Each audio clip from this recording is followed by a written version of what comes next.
মানুষের পাশে দাঁড়ানোর জন্য দেশবাসীর প্রতি রাষ্ট্রপতির আহ্বান।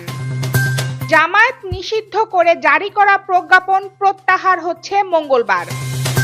বন্যায় মৃত্যু বেড়ে 23, ক্ষতিগ্রস্ত 57 লাখ মানুষ। ধান কাটার মৌসুমের মতো এখন দাবি আদায়ের মৌসুম শুরু হয়েছে, মন্তব্য জ্বালানি উপদেষ্টার।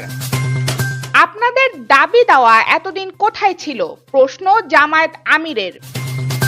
বিজয়কে নস্যাৎ করতে চায় পরাজিত শক্তি, মির্জা ফখরুল।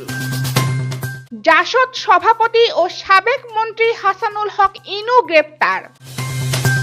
বেআইনি সমাবেশ ও পুলিশের কাজে বাধার অভিযোগে 4000 আনসারের বিরুদ্ধে মামলা।